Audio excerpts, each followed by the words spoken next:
Priez sans cesse. Votre nouvelle émission matinale de prière et d'intercession sur Béni TV. Êtes-vous malade? Avez-vous un blocage quelconque? Votre vie est-elle menacée? Sentez-vous des oppressions? Et avez-vous d'autres sujets pour lesquels vous souhaiterez compris? Rejoignez cette chaîne de prière chaque matin, du lundi au vendredi. Priez sans cesse, du lundi au vendredi, à partir de 5h30. Priez sans cesse, dévance l'aurore et prends possession de ta journée. Maintenant je suis sauvé. Bonjour, nous sommes aujourd'hui à la recherche d'harmonie, de paix, de joie, de bonheur, surtout sur le plan conjugal et matrimonial. Nous prions le Seigneur de nous accorder la grâce de rencontrer la personne qu'il nous faut. Nous implorons, nous jeûnons et nous supplions le Seigneur pour que cette personne que nous allons rencontrer nous apporte le bonheur que nous recherchons. Mais finalement, quelquefois, après la rencontre, il y a un cauchemar, il y a la souffrance. Il y a beaucoup de situations qu'on n'arrive plus à maîtriser parce que finalement, nous n'étions pas préparés à y entrer. Nous avions eu juste un désir, mais pas la préparation suffisante pour y entrer. Et aujourd'hui, beaucoup de personnes crient au désespoir dans un foyer ou dans un couple où ils ne savent plus s'ils ont fait le bon choix ou le mauvais. Malgré leurs prières et leurs jeûnes, ils se posent encore des questions. Le Seigneur est là pour nous donner la réponse. Mais bien avant, disons-lui merci. Merci pour la vie qu'il nous a donnée. Merci pour sa grâce qu'il nous a accordée. Merci parce que ses anges ont campé autour de nous. Merci parce que nous voyons le jour se lever. Prions. Seigneur, nous te bénissons. Merci pour ta grâce. Tu as été là avec nous. Tu nous as gardés. Tu nous as protégés, Seigneur. Ta main était là pour nous couvrir. Seigneur, tu as renouvelé nos forces aujourd'hui pour que nous puissions voir le jour se lever. Nos membres fonctionnent. Nous pouvons voir, entendre, parler, écouter, marcher, Seigneur. Tu es le Dieu vivant qui nous donne la vie. Merci de nous avoir donné la vie. Au nom de Jésus. Amen. Aujourd'hui, nous avons beaucoup de questions que nous nous posons en ce qui concerne le mariage. Certains se disent, est-ce que je vais me marier? D'autres se disent, est-ce que j'ai fait le bon choix? Ou encore, vais-je rester dans cette situation combien de temps? Il y a tellement de choses que nous pouvons dire sur le mariage que nous avons envie de vous dire, comme d'autres fois, quelques éléments qui ont mis de l'ombre, ou on dira, ont agacé le bel amour que nous vivions dans les premières heures de notre rencontre. Quelqu'un m'a écrit et m'a dit, mais pasteur, comment faire pour pouvoir retrouver l'amour que nous avions? Parce que aujourd'hui là, c'est devenu difficile et tout ça. Et je lui ai dit, notre erreur en tant que chrétien, c'est que nous lisons tous les livres sur le livre des Cantiques des Cantiques. Et quand nous prenons le livre des Cantiques, c'est juste pour écrire un verset biblique que nous ne maîtrisons même pas sur une carte de mariage qui va s'envoler dans les euphories de la joie d'une rencontre, d'une célébration matrimoniale ou maritale, je ne sais pas comment on va dire ça. Une célébration qui va prendre fin dans quelques heures, nous remettre en face de notre réalité, de nos propres réalités. Et ce sont les réalités là qui, pesant sur nous, nous font croire que nous avons fait le mauvais choix ou que nous avons été pressés. On n'a pas été pressés. On a plutôt évité la préparation avant d'entrer dans le mariage. L'une des choses qu'il faut savoir, c'est que c'est vrai que nous allons prier, nous allons jeûner, mais il nous faut une attitude, une belle attitude intérieure pour pouvoir vivre le mariage. Parce que le mariage, c'est accepter, supporter l'autre. Et l'amour, la Bible dit, l'amour couvre une multitude de fautes. Donc si l'amour doit couvrir une multitude de fautes, alors pourquoi ne pas chercher à savoir, à s'outiller sur comment est-ce que je dois couvrir une multitude de fautes qui parfois me blessent. Il faut toujours savoir. Et je vous invite vraiment à apprendre beaucoup sur le mariage. Et l'une des erreurs que les gens font, c'est qu'ils vont dans le mariage pour profiter. mais pas pour construire. Ils vont dans le mariage pour qu'on leur fasse du bien, mais pas pour faire du bien. Ils vont dans le mariage pour réaliser leurs rêves, pour pouvoir trouver dans leur conjoint ce qu'ils n'ont pas trouvé ailleurs. Oui, ce sont de bons objectifs, mais souvent, il y a erreur, parce que vouloir trouver mon père dans mon mari, ce n'est pas possible. Vouloir trouver ma mère dans mon épouse, ce n'est pas possible.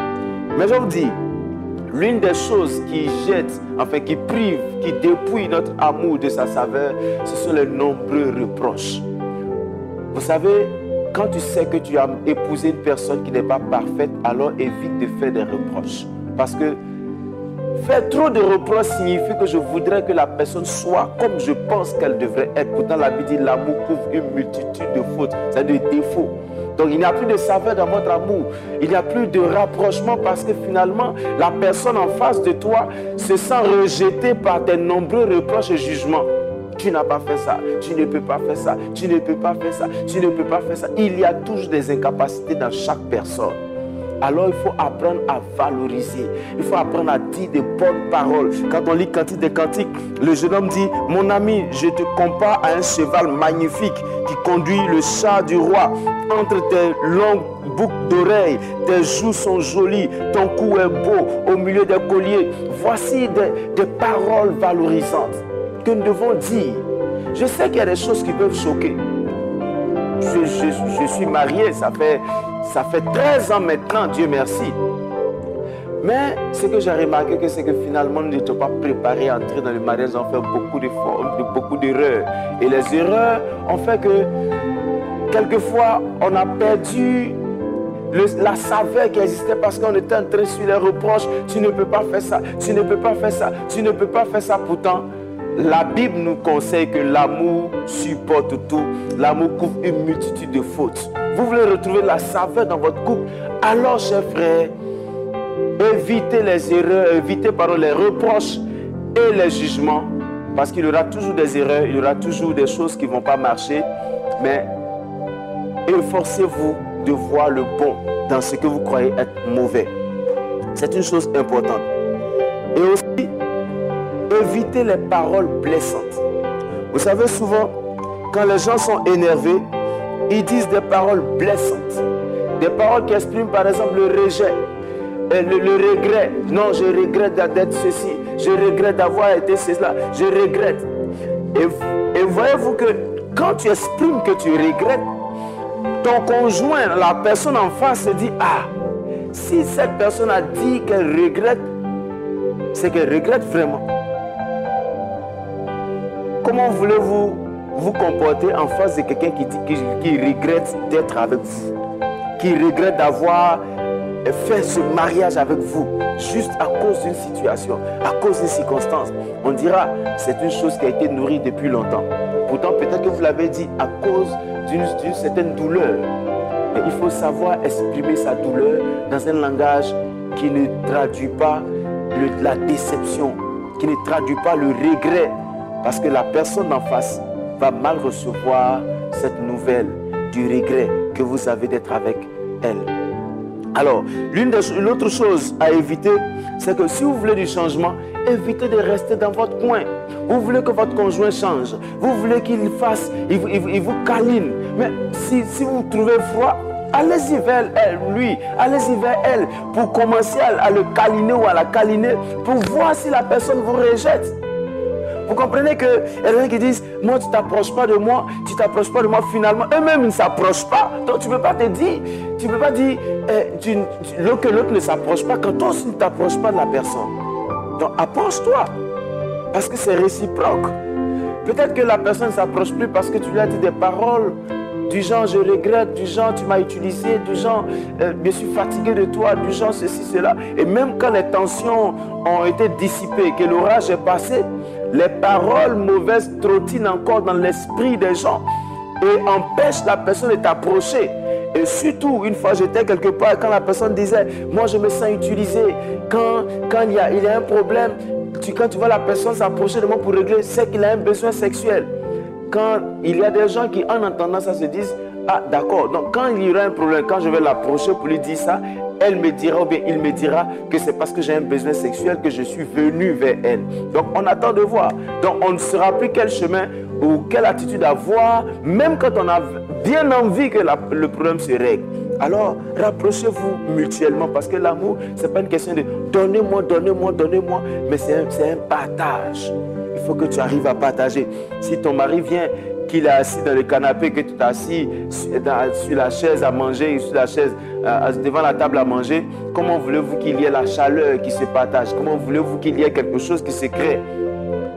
Ah, toi tu es venu, tu ne me parles pas, mais parle-lui. Approche-toi, câline la personne. Parce que aujourd'hui, les gens reprochent à des personnes des choses à des gens qui ne font pas.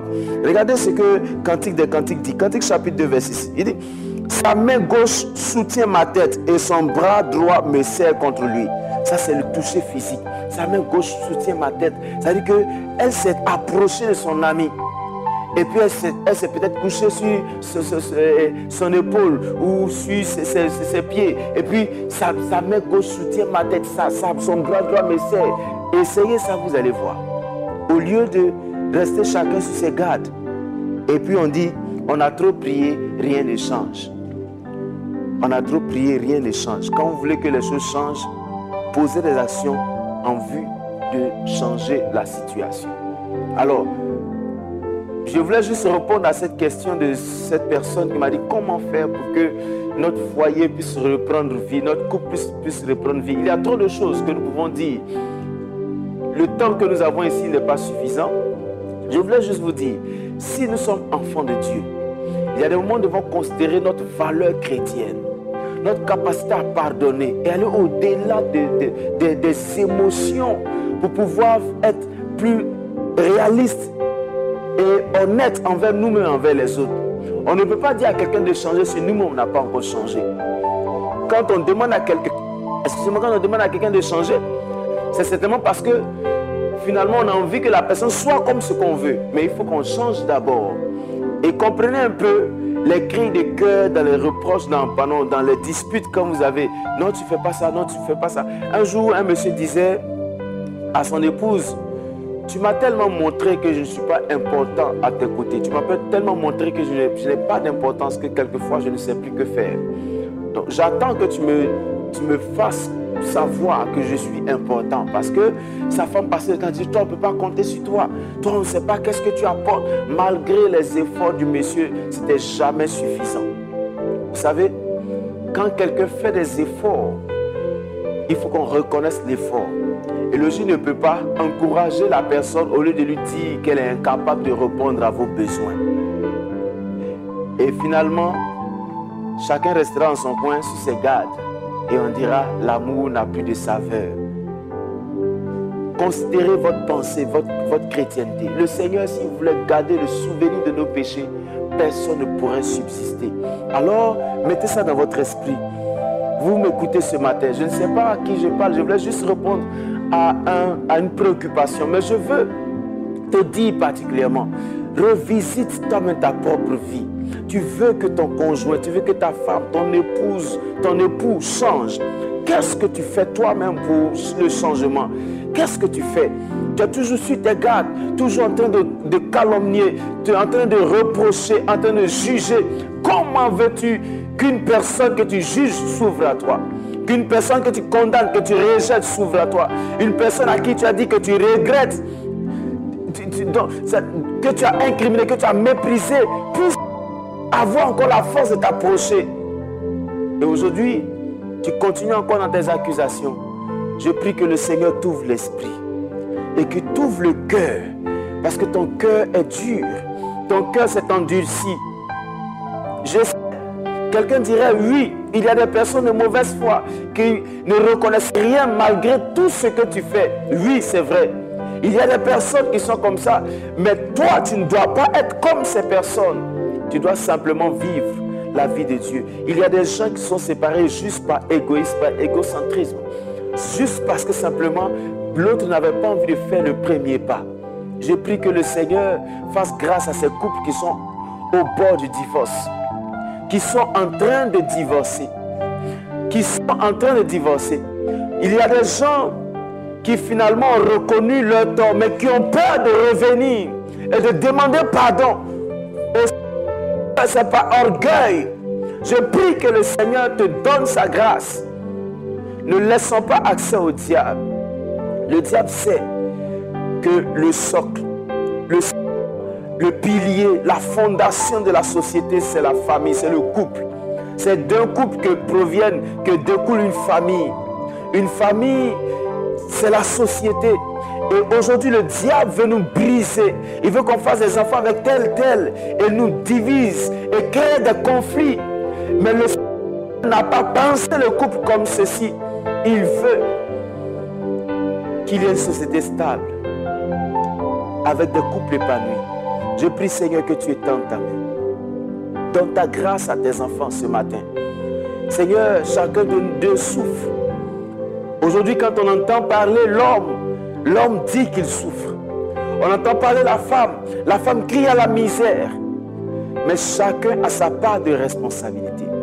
Illumine les yeux de chacun d'eux, Seigneur, pour que chacun puisse répondre à sa propre responsabilité et faire pour conserver, Seigneur, l'amour, pour conserver l'union que tu as créé, Seigneur.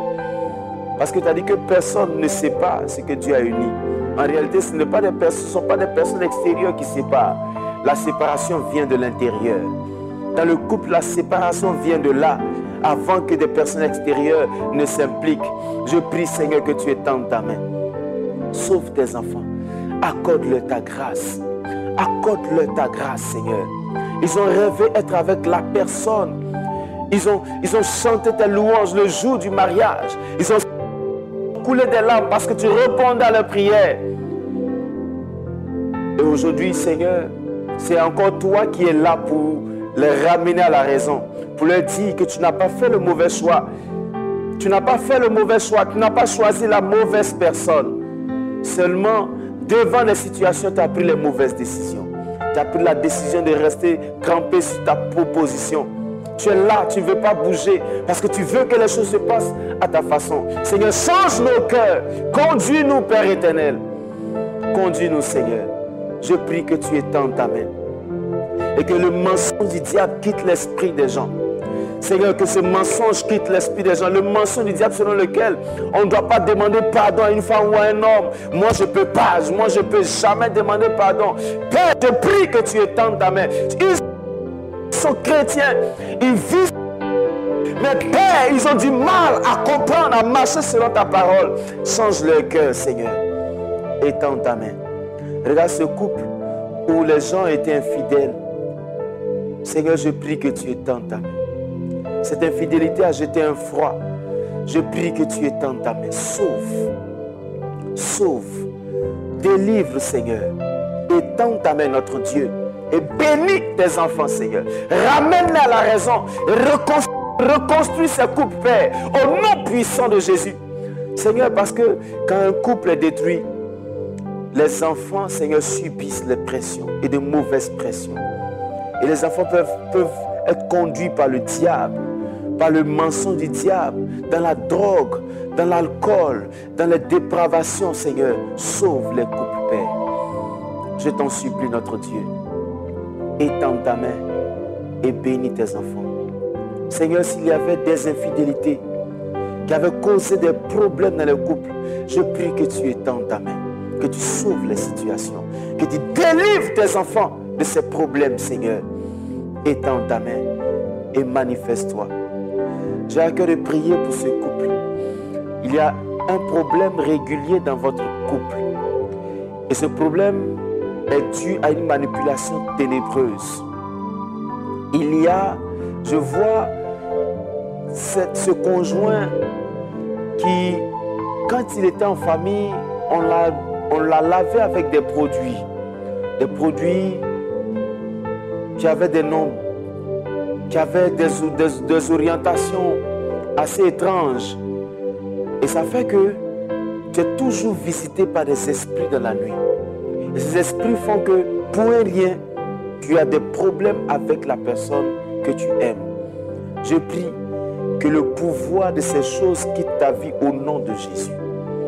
Que le pouvoir de ces choses quitte ta vie au nom de Jésus. que le pouvoir de ces choses quitte ta vie au nom de Jésus. Il y a des gens qui sont lavés avec des os de gorille. Des os de gorille pour que vous soyez forts. Et aujourd'hui, ça fait que vous vous battez avec votre conjoint. Vous battez même votre conjointe. Il est temps d'arrêter. Vous ne savez pas qu'est-ce qui vous prend. La manipulation démoniaque qui vous donne l'instabilité matrimoniale, qui veut que vous soyez des vagabonds sexuels, est en train de se manifester. Je brise au nom de Jésus. Excusez-moi. Je détruis le pouvoir qui agit dans ta vie au nom de Jésus. Seigneur, merci parce que tu règnes. Tu bénis tes enfants. Seigneur, ce matin est le matin où tu apportes la délivrance dans le couple au nom de Jésus-Christ. Tu apportes la liberté dans le couple au nom puissant de Jésus. Je déclare que ta grâce envahit tes enfants et la vie de Dieu leur est communiquée au nom puissant de Jésus. Merci de le faire au nom de Jésus. Amen. Vous savez, souvent des problèmes sont difficiles à traiter. Je voudrais vous donner cet encouragement. Asseyez-vous avec la personne que vous aimez, votre conjoint. Asseyez-vous avec cette personne et discutez honnêtement des choses, de façon objective. Et priez le Seigneur. Priez que le Seigneur vous permette de pouvoir surpasser ces choses, parce que vous ne trouvez pas mieux ailleurs. Il y a des gens qui ont dit, oh, je pourrais trouver mieux ailleurs, mais mieux ailleurs, ça n'existe pas en réalité. Parce que nous sommes enthousiastes quand nous n'avons pas encore goûté à quelque chose. Mais nous perdons l'envie d'en reprendre quand nous avons déjà goûté. Donc il n'y a pas mieux ailleurs. Alors, chers frères, asseyez-vous et discutez réellement. Parlez-vous. Je prie que la grâce du Seigneur vous visite au nom de Jésus. Si même c'était une prophétie mauvaise qui avait créé un problème dans votre couple, que ces choses soient vaincues au nom de Jésus. Que l'action de ces paroles soit effacée au nom puissant de Jésus. Parce que pendant que je parlais tout à l'heure, j'ai entendu dans mon esprit qu'il y a des gens qui ont des problèmes à cause des prophéties qui ont été données dans leur vie. Des prophéties qui ne venaient pas réellement de Dieu et qui ont créé du trouble dans votre couple.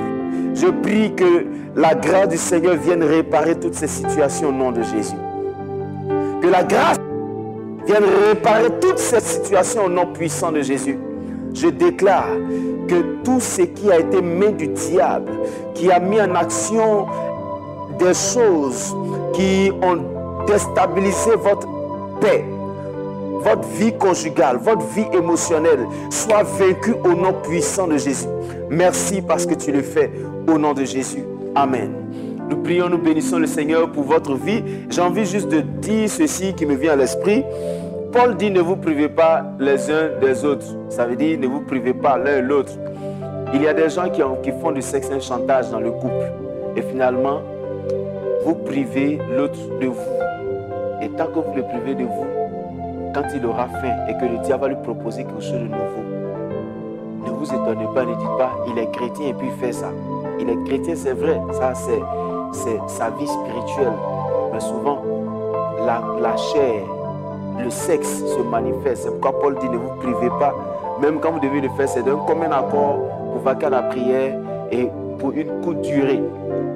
Pour ne pas que le diable utilise votre incapacité à vous contenir. Ne jetez pas votre conjoint dans les mains du diable pour venir après vous étonner ou encore l'accuser de n'avoir pas été un bon chrétien ou une bonne chrétienne. Je prie que la grâce du Seigneur vous accompagne ce matin. Ce matin, nous avons eu à cœur de prier pour les couples et de bénir ces couples et de permettre que des gens puissent comprendre que c'est un travail que nous devons faire. Je le dis souvent, ce n'a pas été complètement un message exact. On dit le mariage est une bénédiction. Il y a des bénédictions dans le mariage, mais le mariage est un travail supplémentaire. Donc si tu n'es pas prêt à faire ce travail, alors ne t'y aventure pas. Et si tu veux bien le faire, il faut avoir la formation adéquate pour y entrer, parce que supporter l'autre demande beaucoup de transformation personnelle. Que le Seigneur bénisse, que sa grâce vous soit accordée. Nous avons été très heureux, toute l'équipe et moi, de présenter cette émission, ce moment de prière qui ouvre les portes de la journée. Nous croyons que vous avez été réellement bénis et que la grâce du Seigneur vous sera accordée durant toute cette journée. Pendant que nous allons faire la conclusion de cette émission, je veux que tu lèves les mains, que nous puissions prier le Seigneur pour la journée. Seigneur, merci pour cette journée que tu bénis. Donne ta grâce à tes enfants qui vont vaquer à leurs occupations. Bénis-les, Seigneur. Accompagne-les, qu'ils sortent dans la joie, qu'ils reviennent dans l'allégresse pour célébrer ta gloire avec leur famille. Bénis, protège chacun, chaque membre de chaque famille, Seigneur. Merci de le faire au nom de Jésus. Amen. Que le Seigneur bénisse, que vous puissiez passer une agréable journée. Vous voulez nous rencontrer, vous voulez que nous puissions vous écouter, vous voulez nous écrire pour donner votre sujet de prière. Nous sommes au numéro qui s'affiche sur l'écran, plus 225 07 78 37 52 78, ou encore victianakwasi@yahoo.fr. Nous serons sur WhatsApp et sur notre page Facebook Prier sans cesse. Nous serons là pour vous écouter et vous recevoir et surtout partager cette communion divine avec vous. Bonne journée et à bientôt. Priez sans cesse. Votre nouvelle émission matinale de prière et d'intercession sur Béni TV. Êtes-vous malade? Avez-vous un blocage quelconque? Votre vie est-elle menacée? Sentez-vous des oppressions? Et avez-vous d'autres sujets pour lesquels vous souhaiterez compris? Rejoignez cette chaîne de prière chaque matin, du lundi au vendredi. Priez sans cesse, du lundi au vendredi, à partir de 5h30. Priez sans cesse, dévante l'aurore et prends possession de ta journée. Maintenant je suis sauvé.